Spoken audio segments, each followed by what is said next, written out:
Grabe, napakatindi ho ng mga punto de vista na yan. Itong si Ma'am Sas Rogando Saso. Dito sa video na to, pag-usapan din ho natin ang ambush interview ng ating presidenteng bangag. Kakagising lang ho ata niya.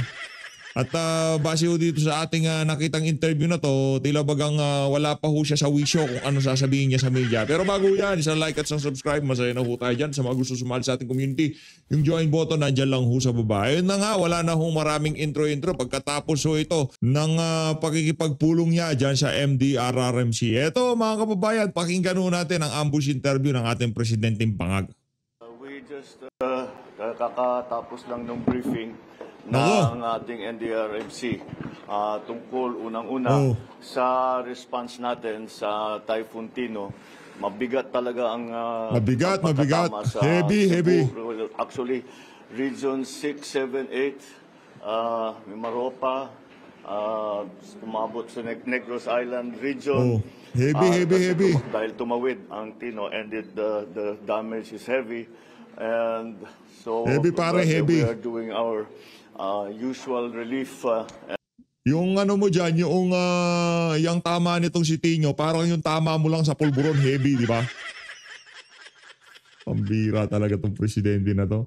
Pagkatapos na nangyari, doon pa lang ho sila nagpe-prepara kung ano gagawin sa mga kababayan natin. Alam niyo ba mga kababayan, kung sapat ang preparasyon ng pamahalaan, wala ho tayo sa sitwasyon na to.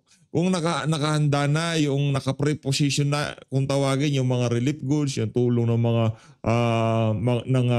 mga ahensya ng pamahalaan, wala ho tayo dito sa usapan na to. Di ba? Ang pinaghahandaan na ho natin ngayong mga panahon na to, yung napakalakas na bagyo na tatama sa Luzon sa susunod na linggo. And support activities para lahat ng mga na-displaced, lahat ng naging biktima ay matutulungan natin ng pamahalaan together with national government, together with the first responders, of course the LGUs. Maayos naman. The only problem is that napakalakas ng Tino. Unfortunately, meron tayo walang mahinang bagyong dumaan sa Pilipinas. Pambihirang yan. Walang mahinang bagyo. Lahat to malakas yung bagyong dumadaan sa Pilipinas. Ang problema dito yung pamahalaan. Yung bagyo, alam na natin, natural bagyo yun Unpredictable yun, kaya nga pinapangalan yan, babae. Hindi mo alam kung malakas o mahina. Anong pinakamagandang gawin? Maganda. Kasi yun yung kontrolado mo, yung lakas ng bagyo, yung hina ng bagyo, intensity o signal. Hindi mo control yan. So wag mong pakialaman niya kung malakas, mahina. Ang importante dito, ano bang ginagawang hakbang ng pamahalaan? Yun kasi kontrolado mo yun Yung pagpreposition ng mga speedboat, yung mga relief goods, yung evacuation center, kontrolado natin lahat yan. Kasi wala pa ang bagyo, nandiyan na yan, pwede na natin gawin. Pero dahil nga, ang presidente natin, di natin malaman kung bangag o sinto-sinto, ayun daw ho mga kababayan, mag-aano na daw ho sila, mamimigay na sila ng relief goods. Ano ba namang klaseng presidente ito? Inaabangan na parating na may potensyal na maging mas malakas pa. Itong natin. Ano, kaya mo pa ba? Wala naman kasing problema. Mag-resign ka na kung hindi mo na kaya. Merong mga individual na kayang gawin yung trabaho mo na yan na mas mahusay. Kung hindi mo na kaya, wala namang hindi ka naman namin sasabihin, hindi niya natapos yung termino niya, nag-resign. Okay lang yun, walang problema. Kung hindi mo na kaya, mag-resign ka na. Base sa mukha mo, hirap na hirap ka, Brad. Napangalanan na one. And so we are also preparing for that. Yung pinakamalaking problema na nakita namin is that yung yung lahat ng personnel natin nandun ngayon sa Visayas para asikasuhin nga ang relief and support ng pamahalaan doon, ay kailangan na natin pag-isipan kung ilan doon, kung sino doon ang pwede nang dalhin para paghandaan na yung uwan, which is going to hit central and northern Luzon. Bangag ka na naman, yan. Northern nga Inuuna mo kasi yung pa-English mo, buwisit ka. Mukhang unlandfall sa Cagayan na naman. Yeah. We will already be feeling the effects, yung ulan and some winds, siguro by Sunday morning. Kaya yun ang aming binabalanse kung siyempre hindi namin iiwanan ng Cebu hanggat lahat na ay in place na. The same thing, but we will do as much as we can to anticipate. Lahat o na naririnig nyo yan, puro dakdak lang yan, puro laway lang yan. Wala naman nung talagang gagawin yung mama na yan sa totoo lang. Ito, wala akong gagawin yan. Wala yan yung sinasabi niya na hindi namin iiwanan ng Cebu. Anak ng toko pa. Yan ang gagawin yung tatambay kayo dyan, wala naman kayong ginagawa. Pambihira. Kasi kung ginawa nyo trabaho nyo, bago pa dumating ang bagyo, meron ba kayo narinig na anunsyo? Babado tayo sa social media, ha? Di ko natin naririnig yung mga iba't ibang ahensya ng pamahalaan, DPWH, nasanay tayo sa visit na DPWH yan. Dahil Diba? marami tayong Di ba? Hindi ko natin narinig ang mga ahensya ng pamahalaan na inaabisuhan, binabalaan, sinasabihan ng ating mga kababayan na, ano na ha, malakas tong isa na to ha. Di na tayo natuto. Pagdating ho ng Bermans, mga bagyong dumarating sa Pilipinas, malupit ho kung humagupit. Di ba? Undoy, Ulysses, November din ata yun eh. Undoy, basta Bermans din yan kung di tayo kakamali. Yolanda, puro Nobyembre ho yan. Yun, anticipated na natin. Basta bagyong Nobyembre, malakas ho yan. Kasi yung mainit na hangin at malamig na hangin, nagsasalpukan, papasok ang Bermans eh. Malakas ho talaga yan, kaya nga low pressure area eh. Pagka nag-develop yan, magiging typhoon. Kung ganun doon lang ho tayo, hindi ho natin... Hindi ho tayo yung pangalan nun? Yung resident meteorologist ng GMA7, di ba? Ganun ho yun. Basta Bermans, pagkapapasok ko malamig na hangin, siguraduhin nyo, malakas ang mga bagyong dumarating. Alam na natin yun. Ba't ngayon dito kay Bagyong Juan, naghahanda kayo? Kasi alam nyo malakas. Pero yung ginagawa nyong paghahanda ngayon, hindi namin narinig, hindi naramdaman ng mga taga Cebu bago dumating yung bagyo na yan. Util talaga we eh. anticipate well and we prepare well, marami tayong nagagawa para medyo mas mabawasan ang effect. Pero napakabigat nung nangyari ng Tino. Bangag-bangagan ang laban, no? Unfortunately, the casualty count is very high. Madami tayong deaths that we have suffered. And I do not want to give a number because we are still in the process of validating all the numbers about. Ayaw niya magbigay ng numero kung ilan yung casualties eh kasi napakalaging kahihiyan noon. Anak ng toko, may pondo mga ahensya ng pamahalaan para maiwasan yung mga ganyang klaseng senaryo eh mapahanggang sa ngayon eh talagang, di ba, kitang-kita natin na walang ginagawa, napaka-inutil ng administrasyon na to. Ano pa naman yung pondo nyo? Hindi na kailangan ng confidential and intelligence fund dyan. Meron ng forecast. Merong bagyong darating, Nobyembre. Malakas yan sigurado. Maganda kayo. Mayat-maya sa radyo, mayat-maya merong text barrage. Di ba? Merong nagbabahay-bahay. Mandatory evacuation. Nakalatag na yung mga... Trabaho. Sabihin naman, PH, ba't di ikaw gumawa? Alam mo naman pala. Di ko naman trabaho. Alam ko lang kasi nakita ko kay Tatay Digong na ginawa. Nakita ko na halimbawa yung kay dating Pangulong Rodrigo Duterte, possible palang gawin yun. Na yung casualty mapababa dahil sa magandang paghahanda sa mga bagyong paparating. Pero dahil nga siguro tanghali na kung gumising tong si Bangag, napupuyat siya sa kakapulburon niya, ayun, daming nasawi. The damages, etc., the number of people who have been displaced, the number of families that are under evacuation centers, those that have been displaced na umuwi sa kanilang mga kamag-anak, sa mga kaibigan, those are still being processed, but it is a significant number. So that's the situation for now. We are continuing our relief and support for those who were hit by Typhoon Tino, but we are also doing everything that we can para ma-anticipate at makapaghanda tayo ng mabuti dito naman sa parating na Typhoon Uwan. Because of the scope of shall we say, problem areas that has been hit by Tino, and will be hit by UAN, there was a proposal from the NDRMC, which I approved, that we will declare a national calamity, because ilang regions na yan, there will be almost 10 regions, 10, 12 regions that will be affected. So, pagka ganun karami, ganun ang scope, then we will really have to, then it is a national calamity. So, that gives us quicker access to some of the emergency funds. Yun ang sinasabi ko. Yun ang sinasabi ko. Pagkausapang pondo, mabilis yang si Marcos Jr.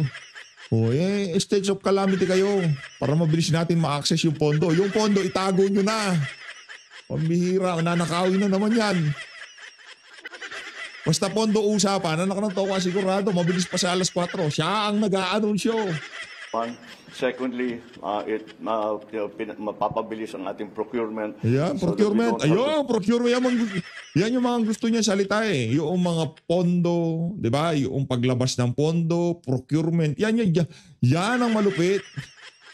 Di ba? Imbis na i-comfort niya yung ating mga kababayan, yung para magmukhang matalino at merong ginagawa, yung mga medyo technical details ang kanyang ilinalatag. Imbis na sabihin niya, ang pamahalaan niyo ho, nagtatrabaho. Nandito ho ang inyong presidente para tulungan kayo. Di ba? Pero hindi, yung kapirahan ng kanyang binibida. Anak ng toka. Laki siya nakakaw talaga, pambihira. The usual bureaucratic procedures, and we can immediately provide assistance to the victims of the storms. So that's the way things stand now. We will keep giving you bulletins as the days pass. Thank you. Yun. Ang dating talaga niya ang tag dito. Rockstar na rockstar dati ngayon pagkatapos na gano'n, dahil alam niya di naman siya makakasagot dahil nga baka nasa ilalim pa siya ng impluensya ng kanyang pagpupulburong kagabi. Mahirap ho yan. Tataas ang sugar nyo dyan. Pag mataas ang sugar nyo, sa sobrang ka-hyperan nyo hindi kayo makapag-isip na matino. Yung utak nyo medyo foggy. Dahil nga sa kakapulburon nitong mama na to, malamang sa malamang yung nasa ilalim pa rin siya ng impluensya ng pulburon. Kaya pagkatapos niya nagsalita, wala nang tanong-tanong. Baka kung ano po masabi niya Baka ikwento pa niya kung ano flavor ng pulburon ng tinira nila kagabi. Pinipig ba yan? Ubi ba yan? Durian ba yan? Diba? Pambihira talaga itong sibangan.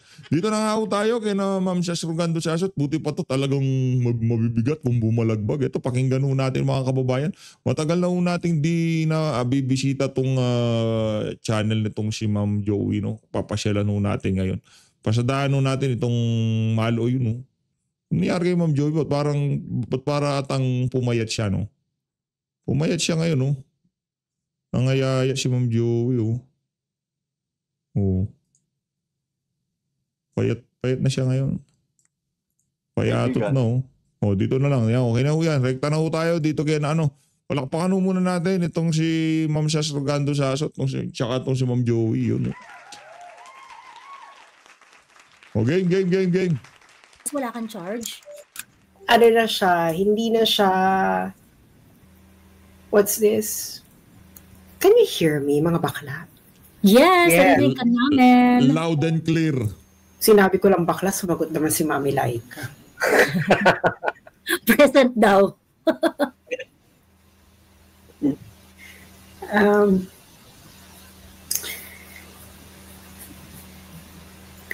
That's why this is no longer natural. Can you imagine? Yung tao, wala ka palang ebidensya. Correct. Ano siya, girl?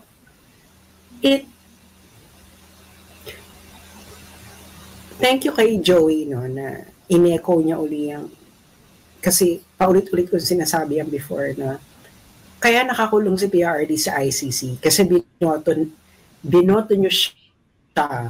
siya ng bawat taong bayan to do exactly why he is now being detained in the ICC. Mm-mm. So, hindi na siya kaya tama yan na we have to do our part, okay, in order to bring back PRRD to the Philippines. Kasi yan lang naman gusto ng ating beloved old man, no? Just to be back at the Philippines. He doesn't care kung ikulong siya sa Pilipinas or whatever, but you need to bring him home. And second, I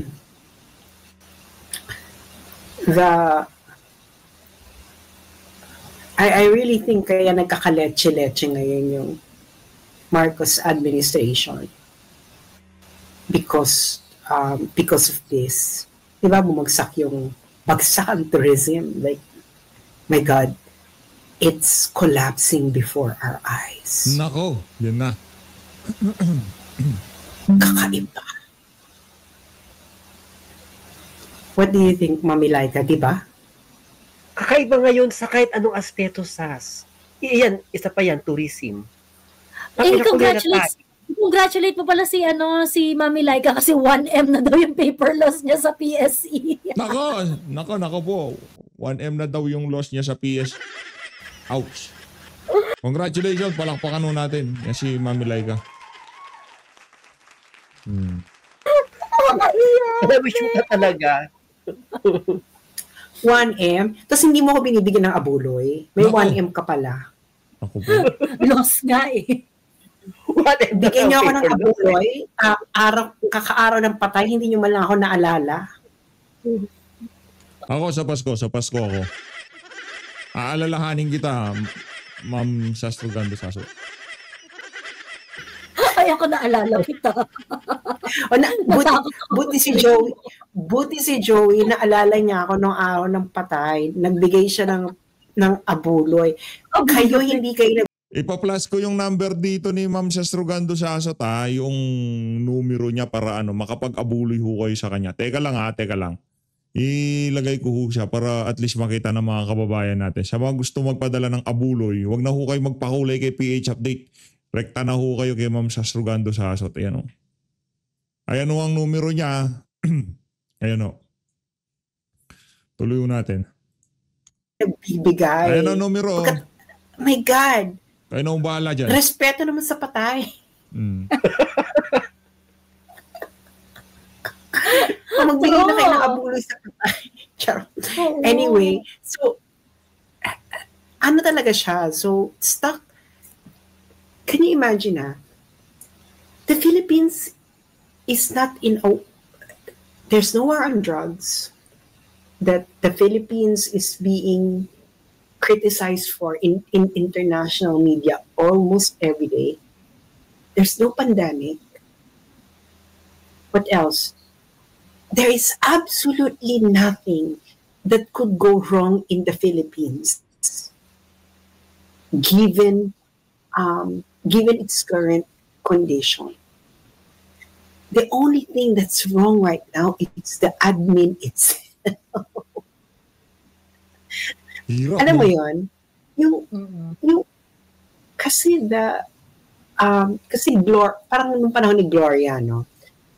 Gloria was so good that when she left, the country can run on autopilot because of the good economic fundamentals. Hindi ba, Mami Laika? Yep. Bong. And then, kaya nga si Noy noon, hindi niya na kailangan masyadong tumambling-tumbling because the fundamentals are there. So, Noy would have to be a really bad president if he would if he would not ride on the wave of what Gloria started. Bakla, how can you justify the current situation? There's really nothing working against the Philippines. In the big picture, in the big picture, nothing. Yung sasabihin nila, kasi tsakang infrastructure, kaya walang masyadong turista. Bakla, our infrastructure has always been like this. Correct. Pero, Correct. bakit nung panahon ni Duterte, pumalo ng 9 million?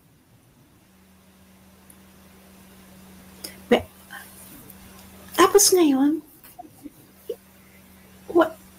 mas maganda nga ang infra ngayon eh.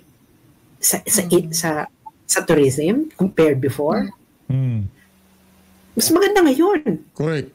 Kasi yung level ng tourism yung bakla 2015 levels. 2015 infra is different from the 2025 infra. Because of the number of ports and airports Correct. Correct. napaayos nung PRRD time, that really Correct. contributed doon. Kaya rin mataas yung, 'di ba, record-breaking levels rin yung tourism arrival nung panahon ni PRRD. One of the reason for that is because may mga nabuksan na port, napaganda yung mga port, it's easier to go from one island to another island, 'di ba? Actually, there's really nothing that should be going wrong in terms of tourism, stocks exchange. Kasi,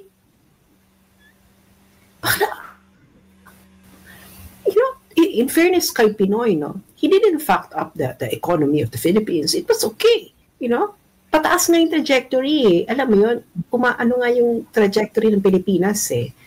Tapos pagdating kay Bongbong, bakla, you inherited a lot of good things from all the previous administration, and then you cannot make it work.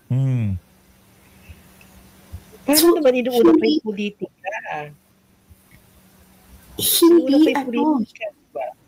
Hindi yung previous administrations ang may sala. They inherited the same kind of past just like you are. Pero hindi mo siya, you cannot do something great about it. Bumulusok.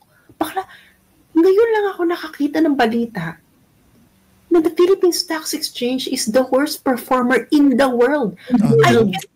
I am already Ang sakit, 42 years old.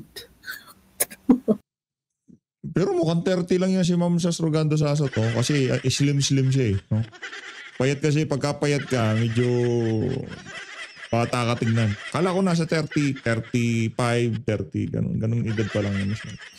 Totoo lang. Pero 42 na pala si Ma'am Sas. This is the first time I've ever heard. We never even heard this during the pandemic. that is why I think Bongbong Marcos already cemented himself as a president even worse than Pinoy. Kasi si Pinoy, at least kahit paano si Pinoy, he was able to ride the wave of what Gloria started. Hindi kung ano yung na-start ni GMA, hindi niya ni-ruin. So, si Pinoy, ang problema lang dito kay Pinoy, yun nga, parang bad decision maker, ganyan-ganyan, masyadong political yung kanyang mga decisions, mga ganun-ganun. Pero yung fundamentals, kahit paano, hindi niya finack up yun. Ganon, hindi niya finack up yun. Etong ang pangalan nito, itong kay BBM, si PRRD, nilevel up niya yung fundamentals eh. Maganda yung, kumbaga, kahit paano yung infra pinaganda in order to, to pave way sana, to pave way dun sa low-lying fruit which is tourism eh. And nung tumakbo si BBM, sinabi niya yan na tourism is something that we have to pay attention to kasi it would give job immediately to the people. So dapat hindi natin yan ma-fuck up. Kasi mabilis pera dyan eh. Mabilis yung balik dyan. Pagkatapos, we have all the beautiful places to visit, ganyan-ganyan. So kumbaga parang, kailangan mo talagang pagyamanin yan. Anong ginawa mo? Konting effort na lang. Konting effort na lang para dyan. You have to do something really, really, really bad para umabot yung tourism natin sa ganitong level, sa negative 25.6%, sabi ni Sas, dun sa write-up niya, na-decline dun sa tourism arrivals natin. And sabi ko nga nung last na live, it is actually a combination of series of fuck-up para makarating tayo dito sa monumental fuck-up ni BBM. Putang ina, anong katarantaduhan ang ginawa mo para ang Bohol at ang Boracay ay mga mote? Diba? Bohol at Boracay, puntahan na yan. I mean, you do not even have to do So much Diba? para puntahan ng turista yung mga yan. Palawan, parang wala ka nang gagawin. Invite mo na lang, punta kayo rito. Parang, anong meron? Bakit hindi na tayo pinipili ng mga turista? Oo. Unang-una kasi po, ang isa sa malaking volume ng turista nanggagaling sa bansang inaaway natin. Mm-mm. So, paano na yan? Inaway mo yung China. Yan yung malalaking, di ba dati din yung turista pag pumunta dito, yung mga Chinese, pulo-pulutong. Mm-mm. To the point na nakakairita kasi parang ano ba to, puro inchik na nakikita ko. O, inaway natin. Alam mo, Diba? kaya you cannot save the tourism industry without changing your foreign policy. As simple as that. The media has to shut up. The media single-handedly killed. And the media won't admit this, ha? Mm-mm. Kaya nga, yung DDH, yung diehard Duterte haters, they have no plan to reverse this condition. Actually, their plan is to actually worsen it. Oh, ano nga gawin nila? Gusto nila sila umupo. Ano to? Magdo-double down kayo ng anti-China hate. Bakla. Mga bakla. Gusto ko lang ipaalala, ha? 2025 na. Tapos na ang first quarter ng 21st century. Nasa second quarter na tayo. Bakla pag hindi mo inayos ang second quarter, aminin nyo yan. Mahirap nang humabot sa third quarter at fourth quarter. Pero, Lugmok. Aminin yun sa school. Hindi ba? Aminin yan sa school. Pag bumagsak ka ng first quarter, di mo na ayos ang second quarter. Puklo. Tatanda na tayo. Maring Laika, Maring Joey. Hindi pa rin nakakabangon ng tourism industry. Hindi ka na makakabangon. Alam mo, hinihintay nila na ang India ay maging ka-level ng China in terms of tourism expenditure. It will not happen in the 21st century, mga inday-inday. Oo. Sino nag-iintay niyan, Sas? Hinihintay, dasal-dasal lang, ganyan. It will never happen. It will never happen in your lifetime because Sa ibang mindset ng mga Indiano. Kasi maliit. Kasi nakita nyo ba ang savings ng India compared to China? I-fact check mo ako kung magkano private savings India.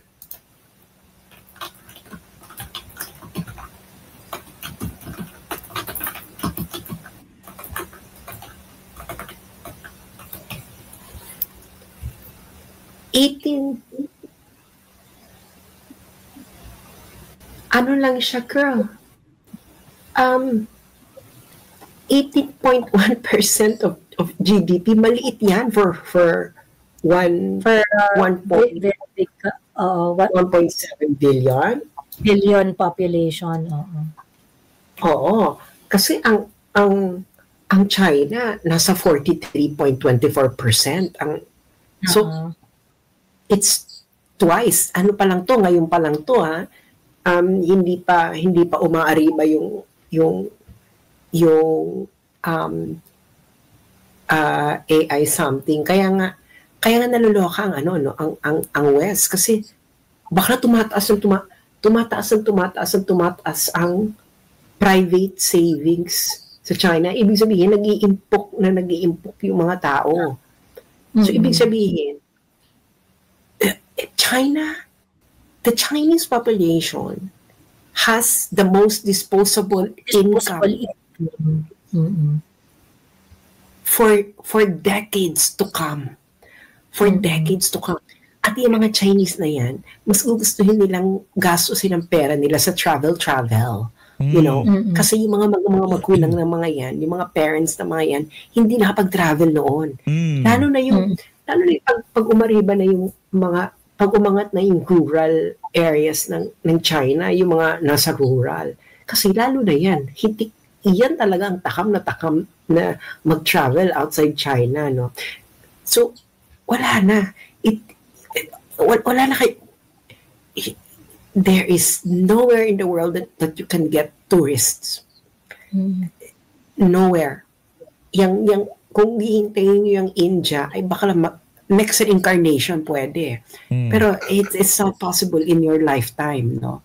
So you don't actually have a good substitute to China. Kaya wala na. Kaya kita mo, bakit ka, diba? Bakit ka utang ng utang na parang, para sa mga utang na to? Wala namang nararamdaman. Hindi naman siya na, wala namang, saan ba siya ginagamit? Bakit ka utang na utang? Kasi baka wala na pumapasok ng pera. Pero, Nakakaya sa tourism natin. It has collapsed. Like, I cannot imagine. Stocks exchange collapse. Bakla. Mga bakla kayo. Okay, have you ever heard in your entire lifetime that the Philippine Stocks Exchange has been called the worst in the world? Not in Asia, not in Southeast Asia. In the world. Bakla kung North Korea may stocks exchange, siguro mas maganda pa sa stocks exchange dito sa atin. pero Nakakatawa kasi isa tayo sa parang, may maraming foreigner na promising. Oo, naglalaro. Isa tayo sa promising market eh. Oo, tapos ngayon biglang iniiwasan tayo. Kalok. Oo. Tapos sabihin na naman ng iba, kasalanan nyo yan kasi inaaway nyo si BBM, kaya yung parang, so kasalanan namin, nagre-react kami sa mga palpak ni BBM, kami pa may kasalanan. Nagkaroon ng flood control, hindi ba may kasalanan nun kung nagre-react kami sa flood control? At pinapaingay namin na may corruption, kasi which is dapat naman talaga umingi na may corruption. O kung umingi yung may corruption, nawala ng trust yung mga investors sa atin, kasalanan namin? Kasalanan ng mga maiingay na DDS. Parang pakatong si Ate Claire, no? Bobo.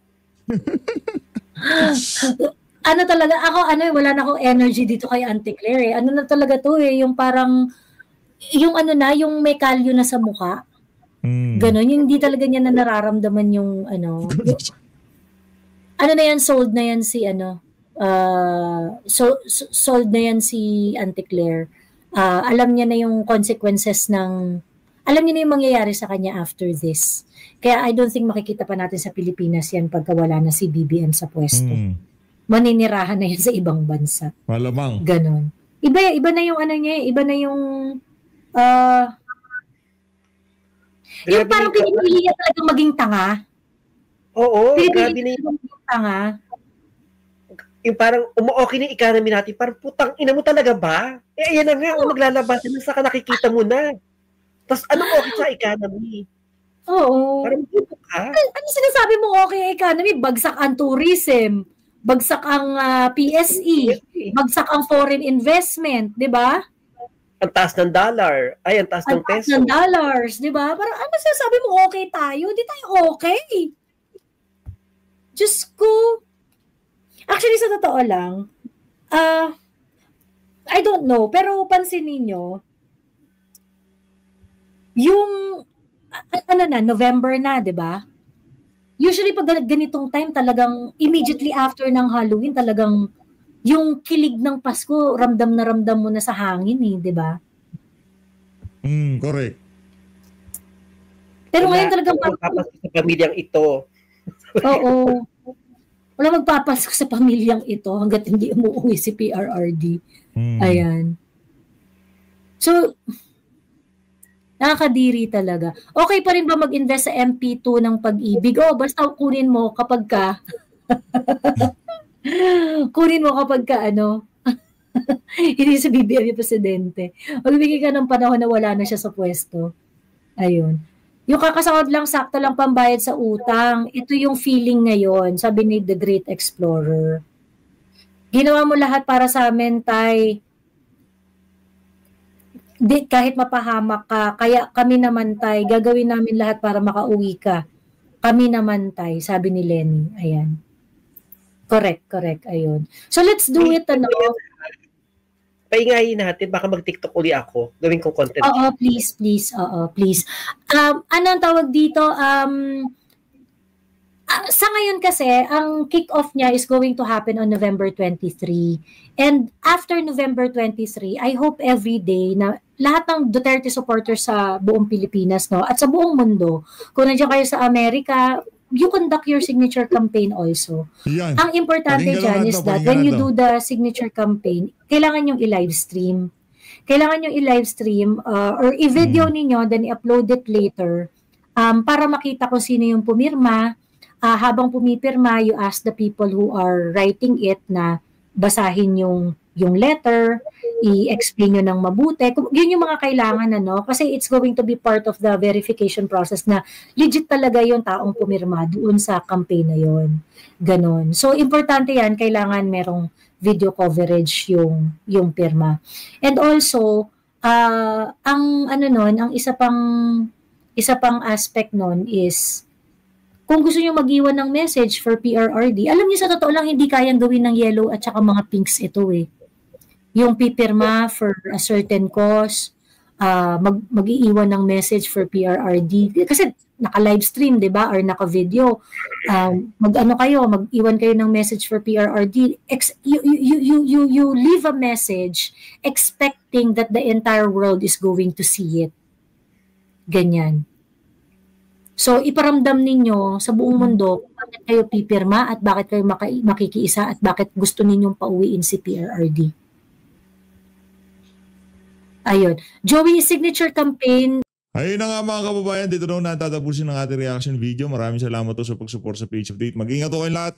Mahal natin Pilipinas.